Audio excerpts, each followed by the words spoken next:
আসসালামু আলাইকুম এভরিওয়ান, কেমন আছেন সবাই? আশা করছি সবাই ভালো আছেন। আলহামদুলিল্লাহ আমরাও ভালো আছি।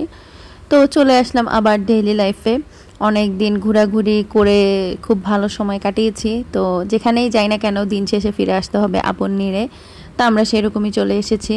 তো আজকে সকালে মনে হলো যে একটু আলু ভাজি খাই, পরোটা আলু ভাজি খাই। তো পরোটা বানানোর কোনো এনার্জি ছিল না, তাই বাইরে থেকে কিনে নিয়ে আসা হয়েছে। আর এই যে আলু ভাজি, সাথে ভেবেছিলাম একবার ডিম পোচ করব, পরে মনে হলো যে না, প্লেন নাস্তাটাই খাই। আর এই যে মিষ্টি ছিল সাথে 2 রকমের। তো যাই হোক, আসলে যত যেখানেই যাই না কেন, দেশে হোক আর বিদেশে, নিজের বাড়ির প্রতি, নিজের ঘরের প্রতি, নিজের বিছানার প্রতি একটা টান কাজ করে। তো আমি আমার বাচ্চা দুজনকে বসায় দিছি।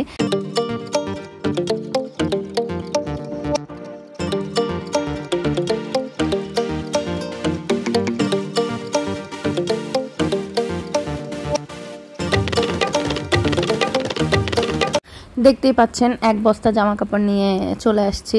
তো এত জামা কাপড় আসলে আমার পক্ষে ধোয়া সম্ভব না। আর আমার যিনি হেল্পিং হ্যান্ড উনিও আসতেছেন অনেক দিন ধরেই। তো ভাবলাম যে মেশিনে দিয়েই দেই, আসলে ঘোরাঘুরি করলে এমনিতেই অনেক ধোয়া টোয়া জমে যায়। আর যেহেতু একটা লম্বা ট্যুর দিয়ে এসেছি, তো যাই হোক এখন হচ্ছে মেশিনে আমি কাপড় দিয়ে দিব। তো আজকে আপনাদের সাথেও শেয়ার করবো যে আমি ওয়াশিং মেশিনে কীভাবে কী করি।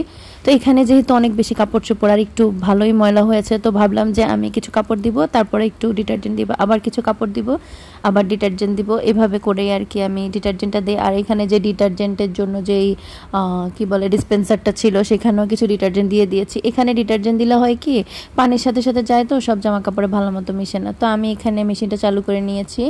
প্রথমে হচ্ছে আমি ওখানে অন করেছি, তারপরে ওয়াটার লেভেলটা দিয়েছি, তারপরে এয়ার টার্বোটা দিয়েছি। এখন হচ্ছে আমি টাইম সিলেক্ট করব, আমি একটু ডিপ ক্লিন করব, মানে একটু ভালো করে ক্লিন করব। এই জন্য আর কি আমি একটু বেশি সময় দিচ্ছি। 58 মিনিটের মতো মনে হয়, না জানি 51 মিনিটের মতো ছিল, অলমোস্ট 1 আওয়ার। তো আসলে আমার একটু ডিপ ক্লিন প্রয়োজন ছিল, এই জন্যই আর কি আমি এত সময় দিয়েছি। আর অন্য সময় হইলে আমি এত সময় দেই না, যেগুলো ময়লা কম থাকে। আর আমার যেহেতু সবগুলো একই ফ্যাব্রিক কাছাকাছি, তাই আমি আর অন্য কিছু চুজ করি নাই। তো যাই হোক, এখন হচ্ছে আমি মেশিনটা অন করে দিয়েছি। ওই যে দেখতেই পাচ্ছেন পানি চলে এসেছে। তো ওই যে ওখানে ডিটারজেন্টের ডিসপেন্সারের থেকে পানিটা আসতেছে, তো ডিটারজেন্ট মিক্স হয়ে হয়ে আসতেছে। তো এইভাবে হয় কি, কিছু জামা কাপড়ে ডিটারজেন্ট মিক্স হয়, কিছু জামা কাপড়ে হয় না, মানে আমার মনে হয়। তো এই কারণে আমি আজকে লেয়ারে লেয়ারে দিয়েছি। আর বাসায় আসার পরে বিছানার চাদরটা সবার আগে চেঞ্জ করেছি, মনে হচ্ছিল যে ঘুমানো যাবে না।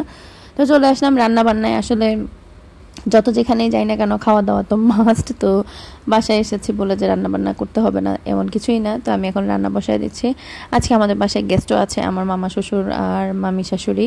ওনার হচ্ছে, আমার মামা শ্বশুর বেশ অসুস্থ, উনি ক্যান্সার পেশেন্ট, উনি কেমো দেয়, ইন্ডিয়া থেকে ট্রিটমেন্ট নিচ্ছে।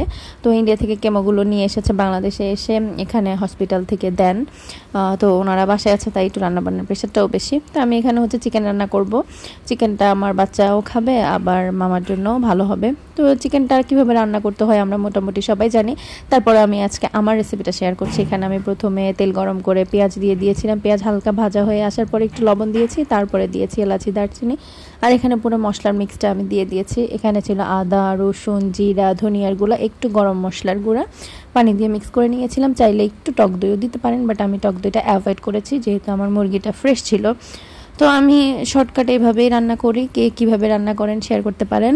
আসলে এক একজনের রান্নার প্রসেসটা আসলে এক এক রকম।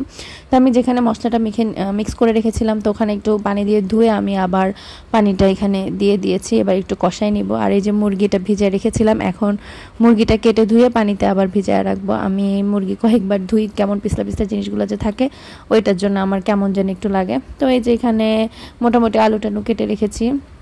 এখানে হচ্ছে দুধ গরম করেছি, আমার ছেলেটার বেশ কাশি শুরু হয়ে গেছে। তো এই যে জামা কাপড় ধোয়া টোয়া শেষ, রোদে দিয়ে দিয়েছি। আর এই যে বারান্দা, মনে হচ্ছে কত যুগ পরে আমার বারান্দায় এসেছি। তো ওয়েদারটা খুবই সুন্দর, শরতের আকাশ আমার সবসময় খুবই পছন্দের, খুবই সুন্দর ঝলমলে থাকে।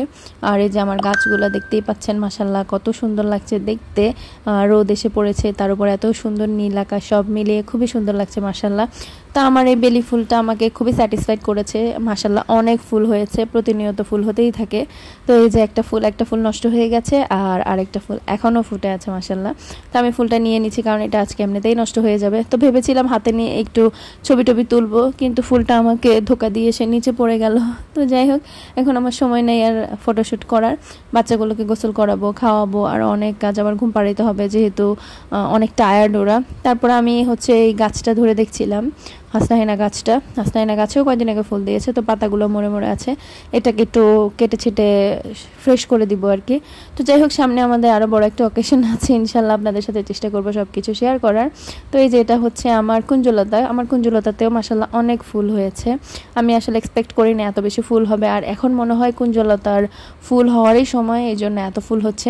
আর ওই যে দেখেন শরতের আকাশ, আমার খুব পছন্দের আকাশ। আমার মনে হয় শরতের আকাশে, তারপরে যখন কাশফুল থাকে, আকাশে কাশফুল থাকে না, মানে শরতের আকাশটা খুব নীল থাকে, তারপরে কাশফুলের বাগানে গিয়ে একটা সুন্দর শাড়ি পরে দৌড়াদৌড়ি করলে কত সুন্দর না হবে। যদিও আমি খুব রোমান্টিকভাবে বলতে পারছি না, বাট মানে এরকম ভিজুয়ালাইজ করলে ভালোই লাগে। তো যাই হোক, রান্নাবান্না শেষ। এটা হচ্ছে ইলিশ মাছ ভুনা, এটা আমি করেছি।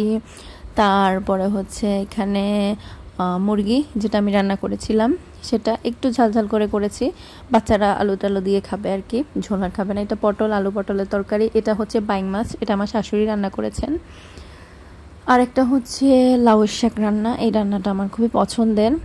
তো এই হচ্ছে আজকে আমাদের দুপুরের মেনু। এখন হচ্ছে খাওয়া দাওয়ার পালা। ও আর একটা জিনিস আছে বক্সের মধ্যে, এটা হচ্ছে একটা ডিমের ভর্তা। এই ভর্তাটা খুবই টেস্টি, আমি একদিন আপনাদের সাথে রেসিপিটা শেয়ার করার ট্রাই করব। এটা খুবই মজার একটা রেসিপি। তো এই যে, আর ওখানে হচ্ছে আবার ভাত রান্না হচ্ছে, একবার রান্না করেছে, আমি আসলে আন্দাজটা বুঝতে পারি নাই, তাই কম রান্না করে ফেলেছি। আর ওখানে রোদের কারণে একটা ন্যাকড়া দেওয়া আর কি। তো যাই হোক, এখন হচ্ছে আমার খাওয়া দাওয়ার পালা। আমি সব কিছু নিয়ে সুন্দর করে বসে গেছি খাওয়া দাওয়া করতে। আমার মেয়েটা হঠাৎ করে ধম করে কোত্থেকে এসে জানি একটা থাবা দিয়েছে। আসলে এই বয়সে বাচ্চাদের হাত খুবই ডেঞ্জারাস জিনিস। তো যাই হোক, এতক্ষণ ধরে ভিডিওটা দেখার জন্য জানাচ্ছি ধন্যবাদ। আল্লাহ হাফেজ, আসসালামু আলাইকুম।